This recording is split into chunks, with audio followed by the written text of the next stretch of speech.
for me to be the chair for this discussion, for the leader talk with a topic on eco-leadership. We expect today to learn from His Excellency Stick Traffic about how to develop leadership and also a system which has ecological awareness. Especially we are in Telkom University as educational system, we expect also to prepare our future generation who will have awareness on environmental and ecological. Now it's time for me to introduce our distinguished presenter, His Excellency Ambassador Stig Traffic, obtained his master degree in political science from University of Oslo in 1994, and afterward he continued his career as executive officer in Minister of Foreign Affairs. And during his diplomatic career, he has been appointed in several important positions and also interesting, such as a representative of Norway in Afghanistan and Pakistan. He became the ambassador of Royal Norway since 2012. And there are more interesting fact about His Excellency is he is also an athlete. So he was representing that's a kind of complete personality, I would say, because he is also representing Norway in judo in Olympic Games in Barcelona in 1992. Yes, and we have to be careful because he is he is hold judo for dan black belt. Okay. So without further time, I would like to invite His Excellency Ambassador Stig Traffic to join me in the stage.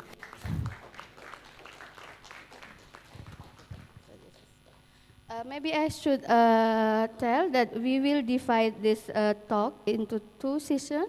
Session first is the presentation will be about 45 minutes, and then continue with a question and answer. For the one who want to deliver question using Slido, please don't forget to access the website. So, Mr. Traffic, time is yours.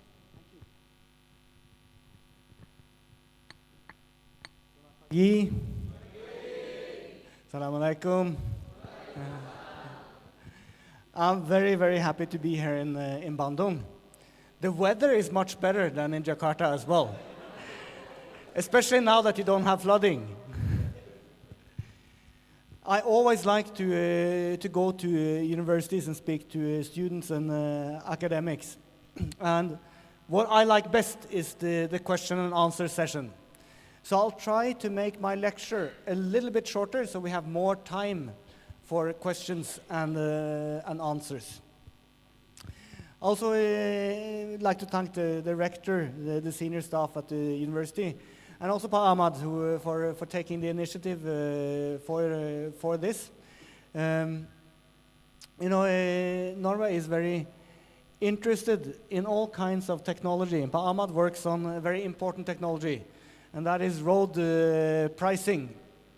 So when that works, you're going to have less cars bothering you in Bandung. We'll talk more about this later. Let me start going back into time, far back into time. Who has heard about Vikings?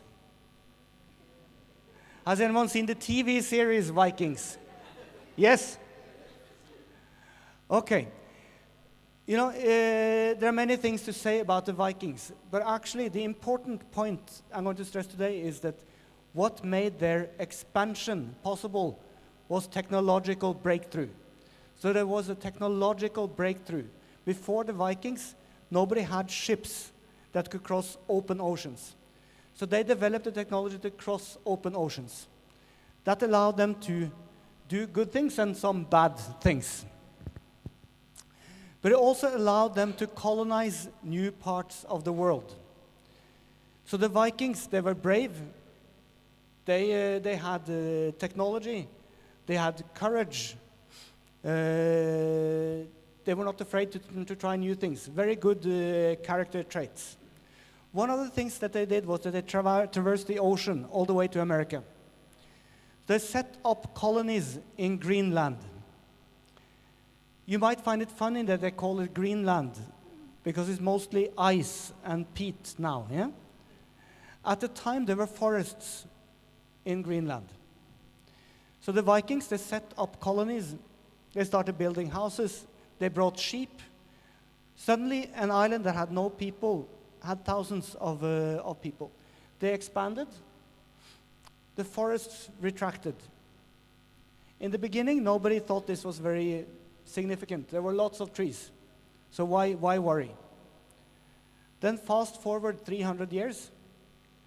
There are only a few Vikings left in Greenland. They are cold. There are no trees left. All the animals die. There has been a change in climate. There's been a dramatic climate change. The climate has gotten colder.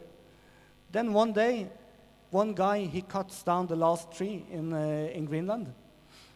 And that's the beginning of the end of the Vikings in Greenland. Very soon they have to go. Many of them die, and the rest they have to leave the island. This is an example of dramatic ecological collapse. Yeah? These guys, they destroyed the ecosystem in Greenland. The result was also the human population collapsed. So what is the point here? What is the relevance for our time? Well, I think these guys, they had technological breakthrough. They were brave, they were courageous, they were expansionist, much like people today. But they were lacking knowledge. Yeah? They were lacking knowledge about how things are connected. Much in the same way as we today have been lacking or ignoring knowledge about how things are connected, what happens to our planet when we over-pollute and when the climate changes. So this is the backdrop of today for me. I don't want to be that last Viking cutting down that last tree. So that is, and I think that will be your mission as well. The young people here, you have enormous opportunities because we've had lots of technological breakthroughs. At no point in history have our opportunities been better.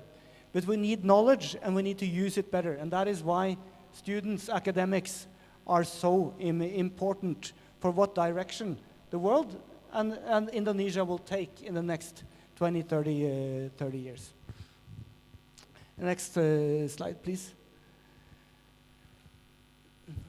One of the things which is going to happen in the next 20 years is we're going to need a lot of new energy. Lots. Indonesia is going to double its energy consumption. Other countries will also need more energy. Where will this energy have to come from? Well, in the short term, we will continue to burn stuff, like coal, like diesel. Gas is slightly better. But in a way, as long as we burn stuff, we are those Vikings that are cutting down the trees that protect us. We cannot continue to burn stuff. As long as we burn stuff, including the stuff you put in your motorbikes, then we're undermining ourselves. One of the solutions is solar energy. Solar is expanding very rapidly. What you're seeing is some of the big telecom and IT companies of the world. They're starting to take responsibility. They're saying, we are not buying dirty energy anymore. So the demand for clean energy is going up. The price of clean energy is coming down. Next slide, please. So we're facing enormous challenges. Yeah? In Indonesia, thousands of people are dying prematurely because of air pollution. That's both from forest fires, it's from transport, it's from other things. The costs are enormous. The health costs are enormous. All this is handleable. The technology is there, just needs to be improved, tweaked a little bit, and socialized, as you say in Indonesia. Biodiversity. Why is that important? We support a lot of projects that look at forests, also some that protect animals. And very often, if you go to Sumatra, people will ask you, why do you care about the orangutan and the tiger? There are poor people here. Well, exactly for that reason. We might think that we don't need nature, but without nature, the human population will not survive either. And there is no better indicator of whether an ecosystem is working than having big animals. If you have big animals in a forest, it means that that forest is healthy. So personally I like animals, but whether you care about animals or not, it is very good and important that you have big animals in your forest. So it's an important indicator. We've talked in Indonesia a lot about forests. It's extremely important. Your president has made very bold and important commitments. He's saying no more conversion of peatlands. Very important. This will safeguard the future of the people, especially in Sumatra and Kalimantan, so they don't have to suffer the same fate as these Vikings in Greenland, that they have to move. Because if you drain out the peat, it sinks, it's destroyed, it takes very few years. Yeah? It looks okay because you cut down the forest and you plant. Actually, the land is sinking, it's drying out. After very few years, it's destroyed. There's nothing, there's a desert. So, very bold, important commitment. Also, he has made the commitment, no more expansion of palm oil. Why is that good? Isn't it good for Indonesia to have more palm oil? Well, you cannot actually have more palm oil without destroying forests. So that's one answer. But the other answer is productivity in Indonesian commodity production is way too low. You can easily triple the yield in palm oil, in coffee, in cocoa, with simple technologies. But what's going to be needed also is all you guys. Yeah? The interface between technology and commodities is just beginning. So you're going to see Uber-like products for farmers. Yeah? How do you link the commodities with the customer? So just like this will be more efficient, give more revenue to the farmers, you're going to see these kind of developments also in the commodities. And there are going to be great opportunities for you. Renewable energy. In Indonesia, people often say, well, we would like to have hydropower, but it's so expensive. Is that true? Is it true? Yeah. What is true is that in hydropower, you have a higher upfront investment. It costs more to build the dam, it costs more to install the turbines, it costs more to get the system going. But what happens after that? After the system, exactly, zero. After the system is in place, you make money every day. For how long? You make money every day for 100 years with minimal investments after that. So if you divide the cost over 100 years, it is very low. If you go for coal, first you have to build the plant, then you have to buy the coal. Every day you burn money every single day. So the calculation here is simply wrong. But it does require higher upfront investments. And that's an area where Norway wants to work much more with Indonesia. Next slide, please.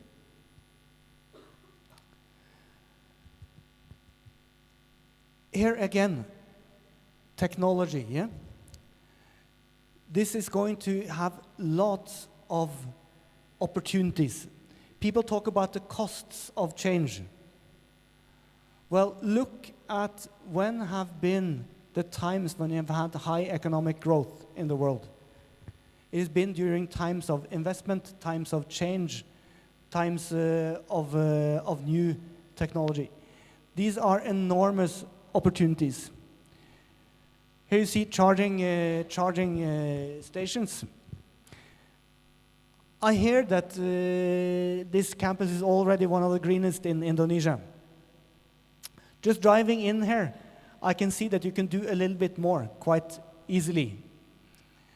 And one of the first things which is going to be very unpopular in the beginning is get the motorbikes out of here. Yeah? Because it makes the campus less pleasant, burns and pollutes, and it makes people less healthy. Because one of the big challenges for Indonesia and all over Asia the next 20 years is going to be that people don't move enough.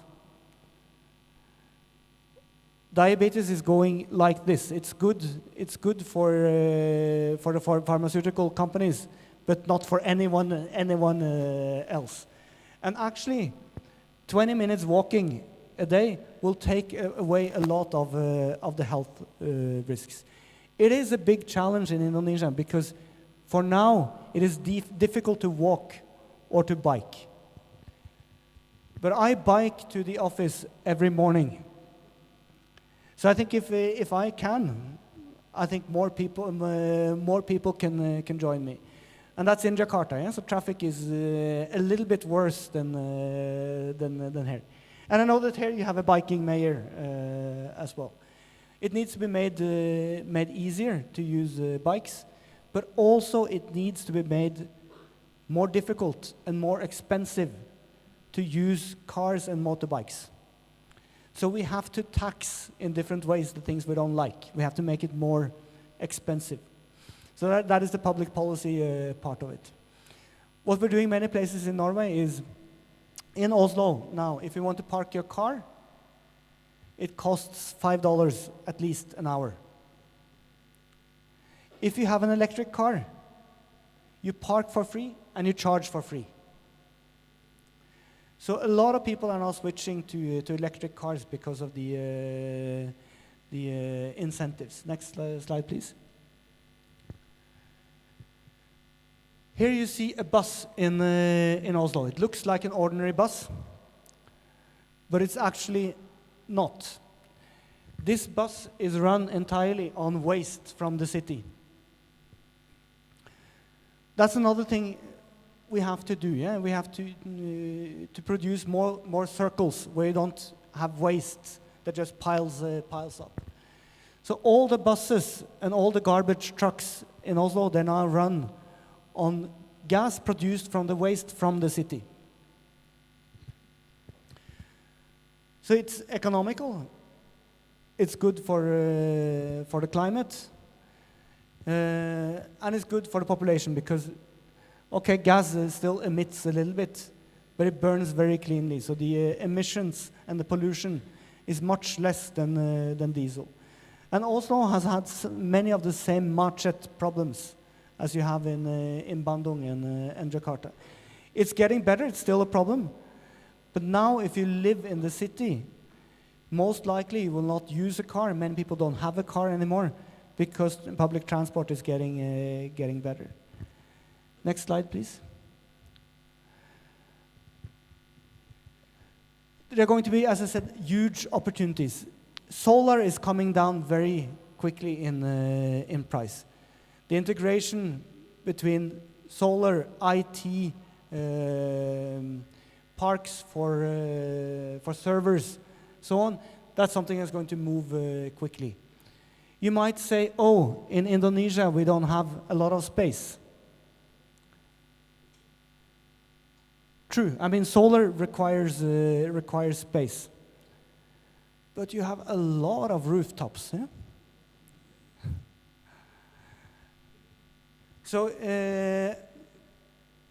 Quite recently, I was on the roof of Bank of Indonesia in Jakarta, and a Norwegian company called RAC has installed solar panels on the roof of Bank of Indonesia that fires up one building of the Bank of Indonesia.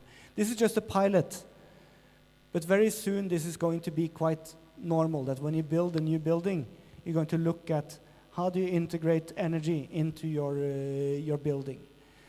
Big solar parks, there might be areas in eastern Indonesia where you can have them. Another thing which will come is wind, and in a different way. Yeah? I think wind until now has been seen as expensive, small, difficult, and so on. In Norway, although we are 99% powered ourselves by hydroelectricity, we are a major oil and gas producer. One of the experiences we have from that, the technologies we have developed, is floating installations. So the next thing that you're going to see coming now is large-scale wind parks offshore. The problem with wind has been that a lot of people like wind power. But in Norway, we've seen it as well. Everyone likes it as long as it's not close to their own house. So not in my backyard. But when you have developed offshore wind, one tower can produce 6 megawatts of power. Yeah? So we're now developing wind parks in the North Sea. In the British sector, actually, our state oil company is now moving into renewable energy. So they're developing a floating wind park of Scotland. This is going to be a first. In Indonesia, you have the very same potential. In eastern Indonesia, you have lots of potential for wind. And of course, you have many places where you can have floating installations without really disturbing marine life. Next slide, please. Hydro. Huge opportunities in Indonesia. Sulawesi, many opportunities. Papua, many opportunities. Also many challenges. Yeah? Land acquisition is a major challenge in Indonesia. Although there are not many people in Papua, you have lots of different groups in any single area that has claims on an area. Hydro is not without problems.